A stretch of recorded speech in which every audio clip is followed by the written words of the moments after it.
Amado, texto muito rico. Eu estava em casa estudando esse texto, a gente já pregou algumas vezes sobre esse texto, mas Deus, cada vez Ele nos leva a uma revelação diferente, não que a palavra vá ter uma nova revelação, mas Ele nos traz um entendimento, às vezes dentro de um mesmo texto, para cada ocasião em que estamos vivendo, para cada ocasião em que estamos precisando. Às vezes a gente lê um texto bíblico e a gente absorve alguma coisa, e daqui a uma semana a gente vai ler e a gente fica assim: como é que eu não vi isso nesse texto? Eu já vi algumas pessoas pregarem no Salmo 23, eu acho que é o salmo mais conhecido da Bíblia. E eu ficar ali no canto sentado e falei: como é que esse cara viu isso aí? Coisas que às vezes a gente lê 10 vezes, 20 vezes, a gente não consegue ter aquela ótica, e o camarada vem e lê, faz uma exposição daquele texto, e a gente percebe que por mais que a gente tenha lido aquele texto, a gente não teve aquela mesma visão, ou aquela mesma ótica, nós usamos a mesma lente que aquele camarada estava usando na leitura daquele texto. Então por isso que eu digo que ela sempre se renova, não na sua essência, mas na revelação que ela nos traz. Aqui, querido, ele começa o texto de Marcos, nos trazendo uma curiosidade bastante interessante. Eu dividi a mensagem aqui em 5 tópicos, e a gente vai aqui ao longo tentar falar a respeito desses 5 textos aqui. E a primeira coisa que me chamou a atenção está no versículo 1, quando ele diz assim: alguns dias depois entrou outra vez em Cafarnaum e soube-se que estava em casa. Eu me fiz uma pergunta: como é que eles souberam que Jesus estava ali? E eu perguntei para mim: será que os meus vizinhos sabem que Jesus está na minha casa?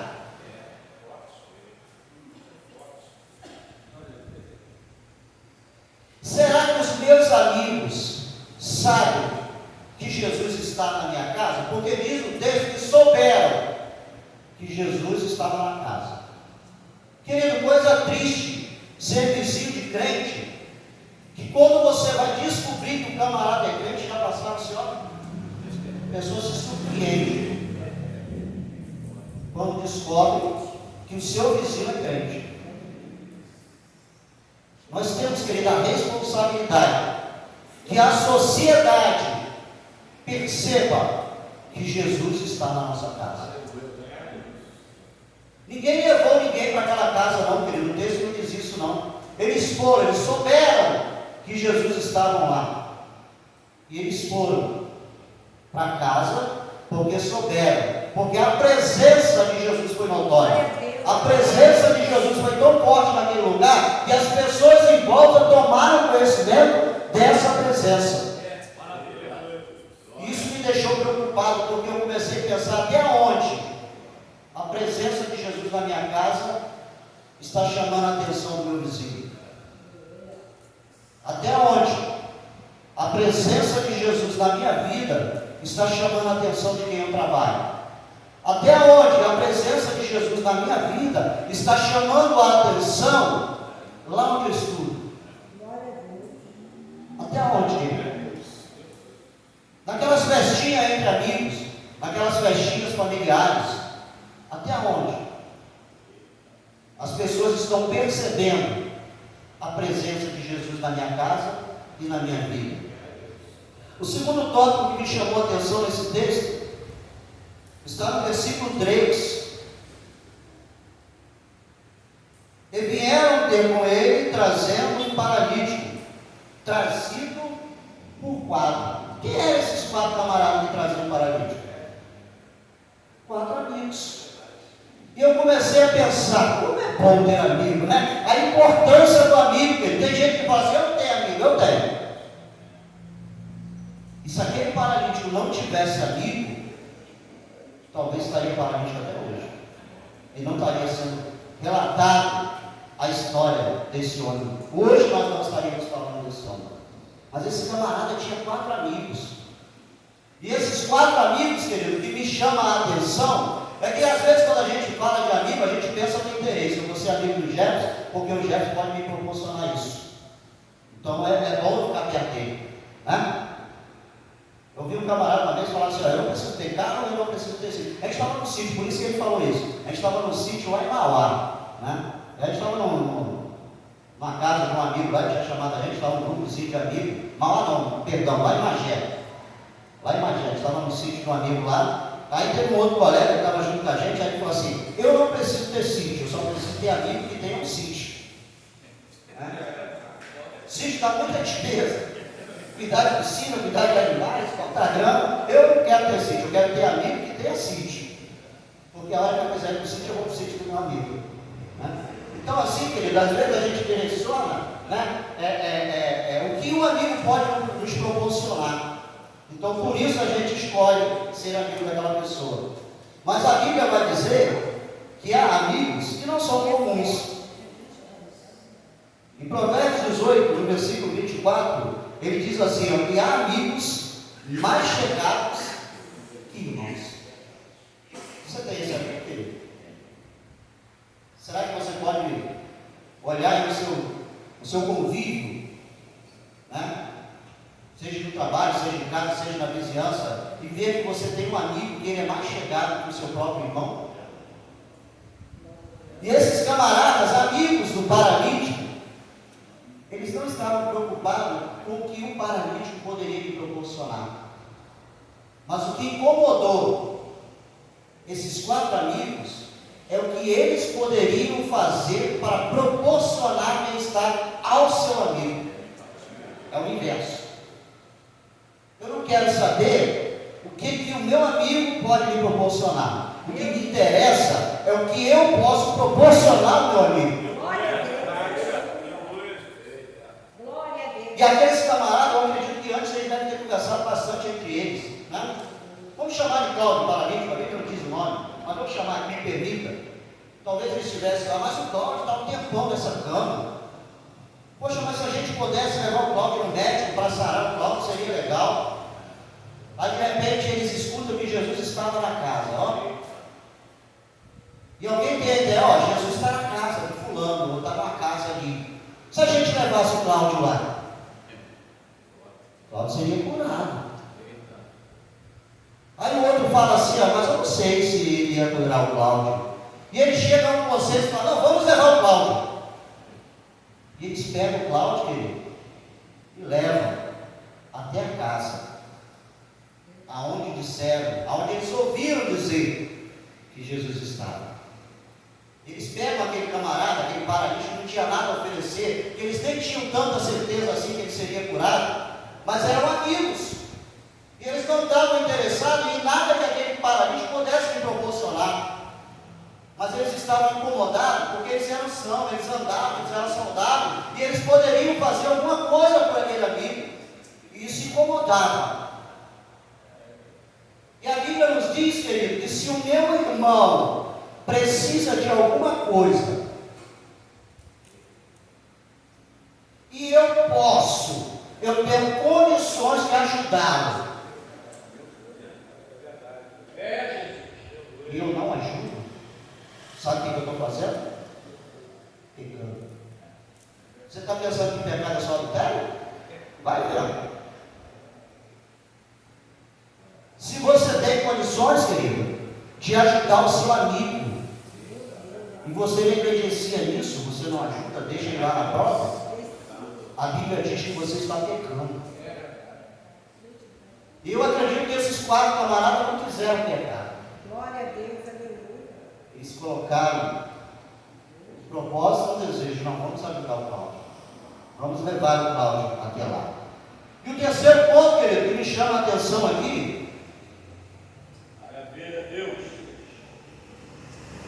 é a determinação e a fé desses 4 amigos. Se você ainda lembra, no início do texto que lembra, diz assim no versículo 2, e logo se ajuntaram tantos, que nem ainda nos lugares junto à porta eles cabiam. Era muita gente, era muita gente.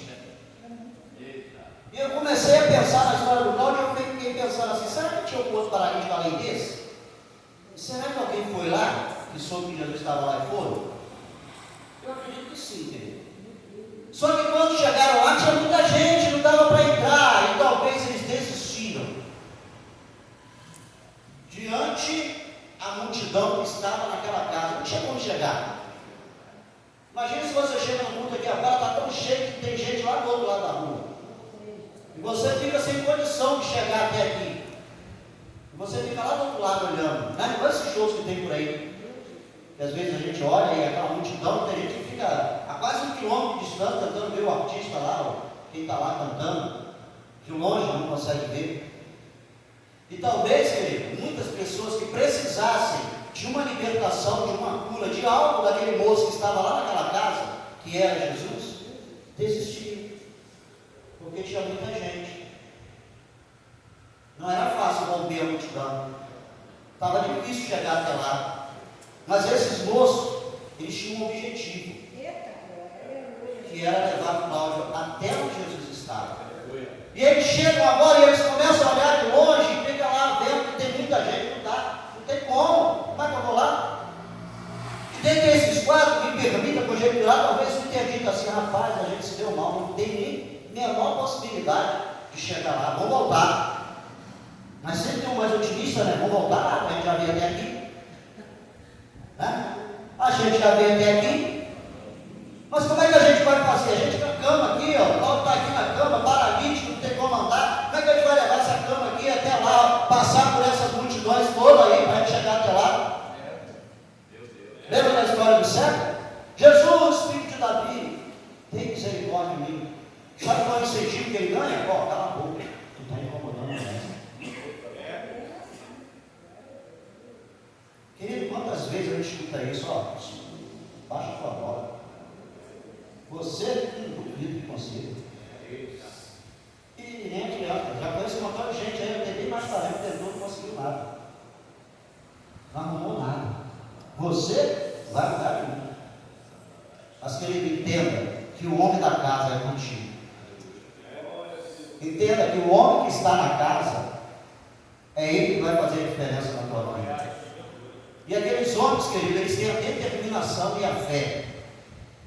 E eles começam a pensar entre eles.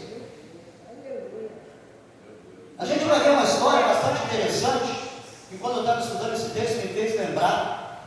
No livro de Números, no capítulo 16, perdão aqui, livro de Números, no capítulo 13, vai contar a história de Moisés, quando estava próximo à terra prometida.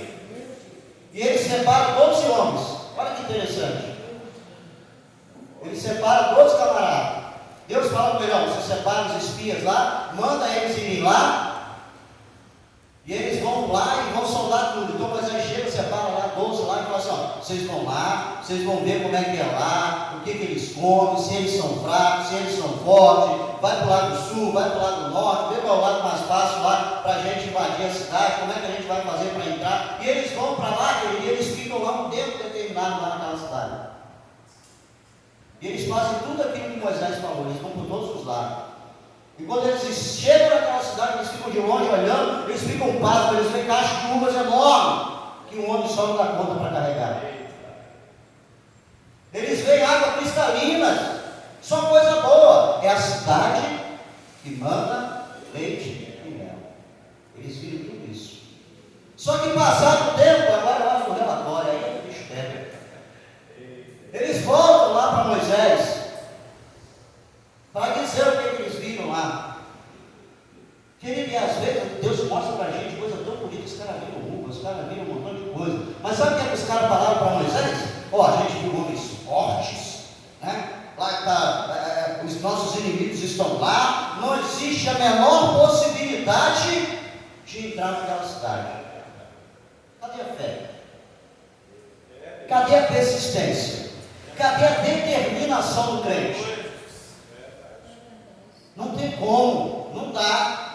Se a gente for lá, a gente vai ser consumido logo nos primeiros passos. Só, querido, que tinham 2 homens lá que fizeram a diferença. Que tinham uma lente diferente. Que o óculos que eles estavam usando não era do mesmo grau que os 10 usavam. E eles ficam tão indignados que no meio do povo ele: opa, peraí, não é bem assim não. Não é desse jeito não. Josué e Caleb. Aquela cidade lá, que vocês estão estão falando que tem um esporte, que tem isso, que tem aquilo, foi aquela cidade que Deus falou que nós seríamos herdeiros dela. E se Ele falou que nós seríamos herdeiros dela, nós vamos ser herdeiros e acabou. Ponto. Se anime-se. Caleb fala isso para o povo, se anime-se, vamos lá, vamos marchar, vamos possuir a terra prometida, porque Deus prometeu, e se Ele prometeu, não interessa quem está lá, é nossa. Se há promessa para a tua vida, querido, esqueça os não, esqueça os desânimos, esqueça aquelas palavras contrárias. Conquiste a tua terra prometida.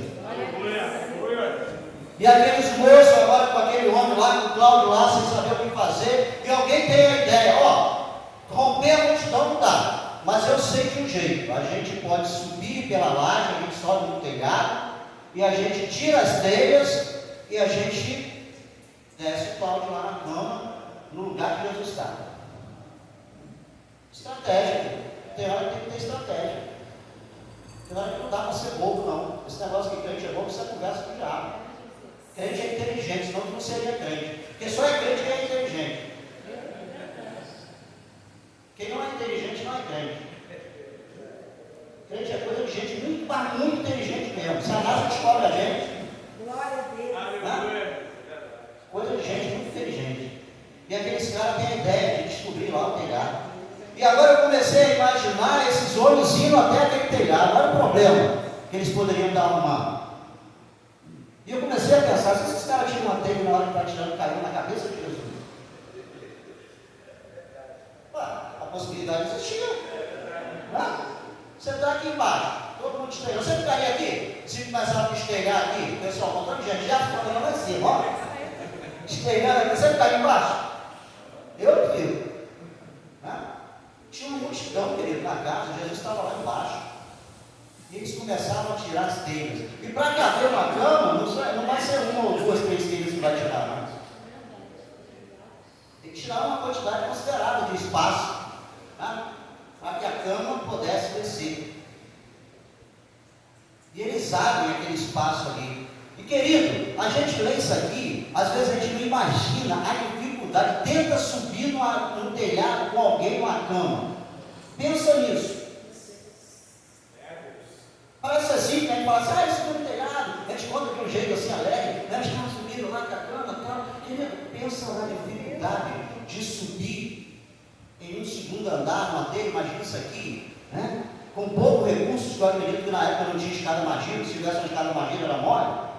O bombeiro vinha lá com a escada magia, colocava o cara lá em cima, mas não, eles tiveram que romper, de repente, uma escada de madeira, com cuidado. E por que 4 amigos? Eu comecei a pensar, rapaz, até nisso Jesus gostou do dó, porque ele botou 4. Porque 3, querido, se equilibra a cama. Imagina 4 cordas amarradas na cama. Dá certinho, um em cada ponta, segura, causa equilíbrio. Se fosse 3, um puxava mais que o outro, outro puxava lá, a cama ia começar a ficar dó, o camarada podia cair. Equilíbrio. Equilíbrio para receber de Deus. Mas 4 não, dá certinho, né? Um segura aqui, outro segura aqui, outro segura e vai descendo, ó. A cama não desequilibra.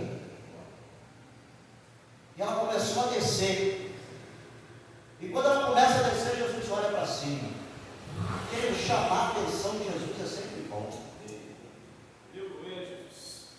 Quando Jesus encontra com Zaqueu, Jesus olha para onde? Para cima. Zaqueu estava lá em cima. Ele chamou a atenção de Jesus. E Jesus olha. E Jesus pede para ele descer.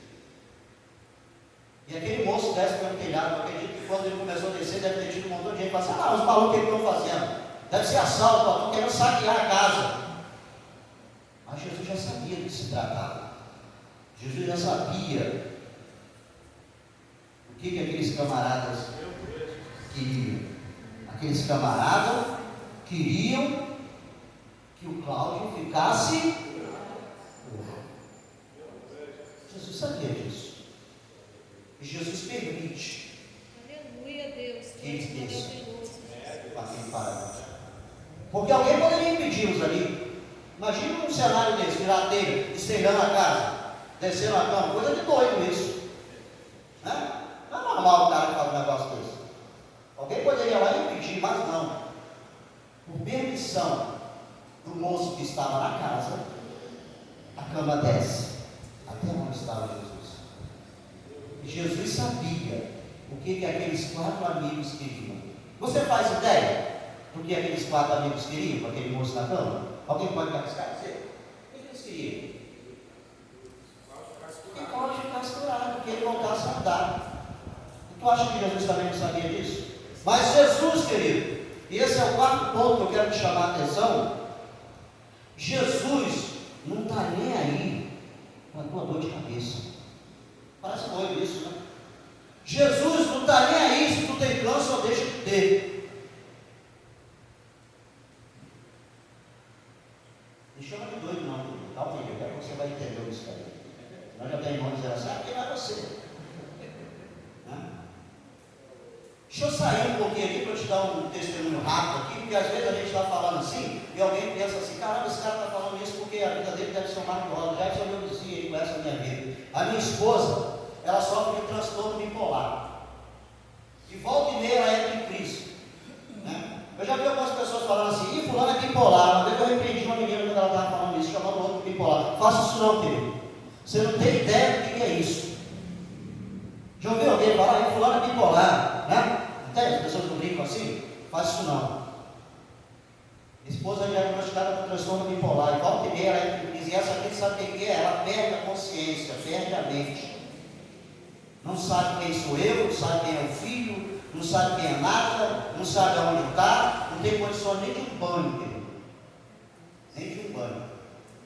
E desde abril que a minha esposa está em surto, em crise. Porque geralmente quando ela entra em surto, é uma média de 6 a 7 meses que dura o surto. Média de 6 meses. Até que ela venha voltar, a começar a se centrar de novo, a ficar normal. E durante esses 6 meses, querido, sabe qual é a minha vida, Cristo? Dar banho na minha esposa, fazer a comida em casa, trabalhar, cuidar do meu filho. Eu tenho um filho de 13 anos. As roupas que minha esposa vai para a igreja, eu tenho que escolher, porque ela não tem autonomia para se vestir. Essa é a minha vida hoje. Mas eu louvo a Deus por isso, porque Ele falou assim no meu ouvido uma vez através da palavra: olha, eu nunca vou provar você além daquilo que você possa fazer. E outro dia eu estava com os irmãos lá na minha casa, orando, e eles falaram assim: eu não sei como é que você aguenta isso. O que você faz para cuidar da Gisele? Gisele é minha esposa. Eu não sei como é que você aguenta. E eu falei assim: ó, eu não tenho mérito, eu não sou nada, eu não faço nada demais. Porque às vezes as pessoas vão lá em casa, e eu, graças a Deus, querido, eu tenho prazer em cuidar dela. Eu tenho prazer, querido. Porque cada banho que eu dou na minha esposa, cada roupa que eu tenho que trocar, cada gesto de amor, de carinho que eu faço com ela, eu penso assim: podia ser eu que estava no lugar dela, e ela tinha que fazer a mesma coisa comigo. Glória a Deus, amém. E os irmãos estavam orando, falando assim para mim: não sei como é que você aguenta isso, não sei como é que você faz. Mas Deus falou no meu coração o seguinte: que quando a gente faz, o mérito não é meu, não sou eu que estou fazendo. O privilegiado, eu entendo isso, que Deus ama tanto a minha esposa, mas ama tanto, que ela colocou eu para cuidar dela, porque ela poderia estar abandonada, tem muito marido lá que não é por conta disso. É verdade. Aleluia. Mas o carinho de Deus com ela é tão grande, mas tão grande, que Ele não me permite largar. O carinho de Deus, o amor dele pela minha esposa é tão grande, Meu Deus. que Ele faz com que eu cuide dela sem reclamar. Esse cara não vai na minha casa, ele conhece, eu não estou dizendo bobagem aqui não, viu? Estou mentindo? Se quiser fazer uma visita para a gente, eu moro ali na Guilherme Student. Não sei se alguém aqui me conhece ou conhece a Gisele. Né? Eu moro ali na Guilherme Student, depois do colégio. Quero a cara dele. Né? Se quiser ir lá visitar, fazer uma visita, fica à vontade, você vai conhecer o que é um transtorno bipolar. Para você nunca mais chamar de ninguém de bipolar. E isso, querido, Meu Deus. já fazem mais de 20 anos que isso acontece. E volta e meia ela tem a crise. Volta e meia tem a crise. E quando começa, eu já fico apavorado, porque quando ela começa já beira, né? Eu falo assim: Jesus, vai começar tudo de novo. É uma média de 6 meses até sair. você olhar ela, você fala assim, essa menina não tem nada. Esse negócio aí que o irmão falou dela lá, isso é mentira. Porque é uma pessoa centrada, mulher de Deus, ativa na igreja, líder de mensageiras. Não sei se o irmão conhece mensageiras, eu sou batista, lá nós temos as mensageiras do rei. É um grupo de meninas, é um grupo missionário. Na igreja que é missionária, lá é um grupo missionário que trabalha com meninas, com adolescentes. Chama-se Mensageiras do Reino. E ela trabalha lá com as mensageiras, desenvolve atividades na igreja. Mulher de Deus, querido. Mas aprove a Deus que ela tivesse esse problema. Eu estou falando isso aqui só para você ter ideia, né? Que a vida, como diz aí no ditado, não é morando, não. Às vezes a gente prega, a gente fala de situações, mas a gente vive. A gente vive. Isso é bom. Então, querido, voltando aqui para o texto, aqueles homens, eles têm a determinação de descer com um paralítico, e eles descem. Jesus, tendo aquele paralítico lá, ele diz assim para o paralítico, porque Jesus, como eu disse aqui no início, não está preocupado com o teu dor de cabeça. Porque às vezes a gente fala assim, se Jesus não me curar, eu não vou mais na igreja. Se Jesus não fizer o Jesus não tem que pegar, não, querido. A minha esposa tem transtorno bipolar, mais de 20 anos eu cuido dela, e as crises vêm e vão embora. E se Deus curar, ele é Deus, se não curar, também continuar sendo Deus, e eu vou continuar adorando a Ele. Glória a Deus, aleluia. Eu não preciso que Ele cure a minha esposa para amá-lo. O que Ele precisava fazer comigo, Ele já fez, morreu na cruz. Eu louvo a Deus.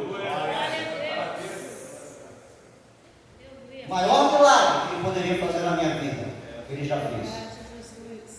Se Ele quiser curar minha esposa, eu vou ficar uma grata. Grata dessa. Vai ser lindo. Mas se Ele não quiser também, querido, não muda nada. Porque a maior preocupação de Deus, e a gente vê isso dentro desse texto, não é curar a enfermidade, não, querido. Que bom seria se minha esposa nunca mais tivesse transtorno bipolar, não tivesse mais. Que maravilha. Mas a preocupação de Deus conosco é com o espiritual, querido. É como é que está a minha alma, como é que está a tua vida espiritual, como é que está a tua comunhão com Ele. A Bíblia diz que a única coisa que a gente vai encontrar na Bíblia, se você ler a Bíblia de Gênesis e Apocalipse, a única coisa que você vai procurar, você vai encontrar que Deus procura, são verdadeiros adoradores, que adoram o Pai em espírito e em verdade. Você tem ideia que é isso? Ser adorador? Adorador, querido, não é aquele cara que questiona com Deus porque está sem dinheiro, está com dinheiro. Adorador não questiona com Deus porque está doendo ou porque não está doendo. Adorador não questiona com Deus porque o marido foi ou porque o marido voltou. Adorador não questiona com Deus porque o filho está na mão dele. Ou porque não está. Glória a Deus, aleluia. Adorador só adora.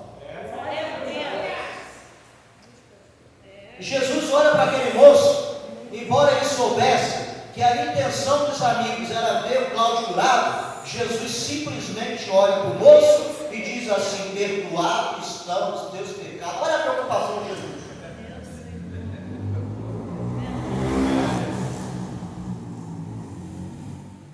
Como eu queria que Jesus curasse a minha esposa? Como eu queria, irmãos?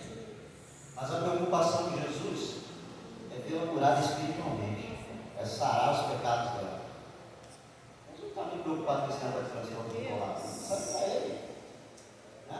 Isso é nada. E a paralisia daquele moço para Jesus não significava nada. Jesus olha para aquilo ali e fala assim: isso aí, a alma dele está doente, está cheio de rapina, cheio de pecado, mas não pode estar de pecado na cama, não faz nada, né? Não vai para uma balada, não tem mulher na rua, não faz nada, cai na cama. Que pecado é esse moço? Aí Jesus vira para ele e fala assim: ó, tu está todo ruim, mas eu quero te sarar. Perdoado estão os teus pecados.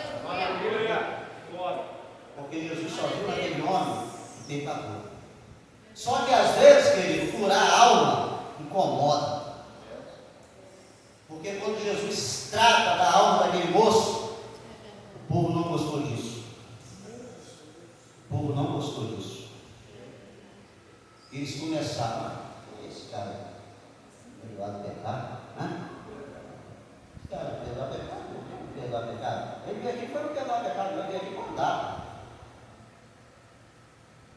Jesus entende o coração do homem. E assim, ainda bem que ele não leva em conta os nossos pensamentos bobos em relação a ele. É verdade. As besteiras que a gente fala em relação a ele, ainda bem que ele não leva em conta. Porque tamanhas bobagens que começaram a falar naquela casa, que Jesus fala assim: ó, vocês não estão entendendo nada. Porque esse moço precisa fazer uma coisa espiritual. Mas para vocês não ficarem frustrados, e para vocês entenderem que o Filho do Homem tem poder para perdoar pecado, e para curar enfermidade, só para vocês entenderem, só para satisfazer vocês, porque eu não preciso disso, Deus não é meu empregado, e nem teu. Eu não preciso disso, mas Jesus fala assim: ó, levanta, deixa esse negócio aí dessa cama para lá, e vai para a tua casa, ser curado. E aquele moço levanta, querido, para a glória de Deus. Aquele moço levanta. E que nós possamos entender, no quinto toque, aqui eu fecho, que libertação está muito além da cura da enfermidade. Libertação está muito além de eu ir no hospital, orar por aquele camarada que está lá com um tubo lá no nariz, lá, e no outro dia você saber da notícia: olha, ele teve alta, não entendi o que aconteceu, estava entubado, mas o médico tirou o tubo e agora já está de alta. Libertação está muito além disso. Isso é apenas, querido, demonstração do poder de Deus por causa da nossa incredulidade. Ele não precisa fazer isso não, querido. Ele só faz para ele mostrar um pouquinho de quem ele é. Porque nós só conhecemos a Deus quando ele permite ser conhecido. Essa coisa de eu vou procurar Deus, se Deus não quiser que você o encontre, você não acha, você pode procurar o tempo todo.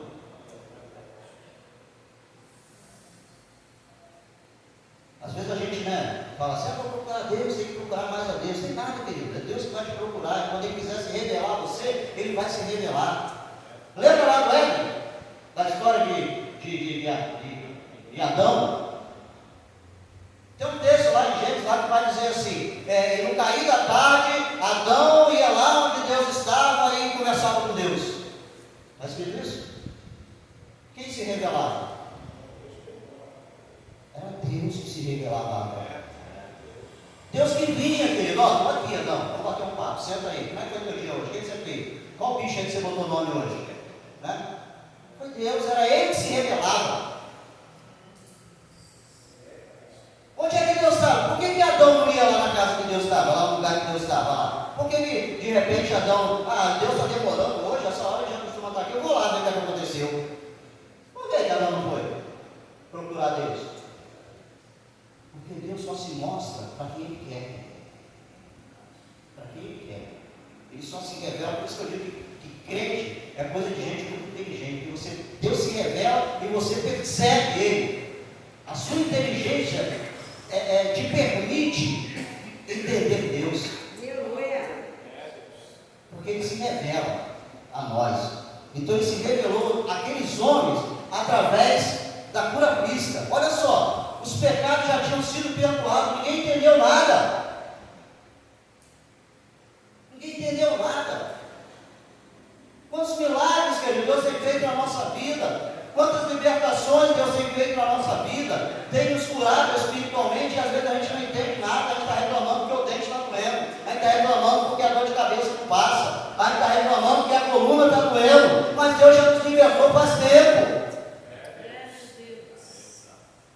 Lembra da história de Paulo? Senhor, tira esse negócio desse espinho aqui que está me incomodando, não aguento mais esse negócio. Aí Deus vai e fala assim: tá bom, Paulo, você é um cara legal, vou tirar o espinho de você. Fez isso? O que bastava? A graça. Nós temos ela. A minha graça te basta. Então, querido, entenda que muito mais que uma libertação física é a nossa libertação espiritual. E que Deus possa sarar almas nessa noite. Que Deus possa sarar vidas espirituais nessa noite. Que os paralíticos que entrarem aqui, mesmo que não saiam andando, mas saiam libertos pelo poder de Deus,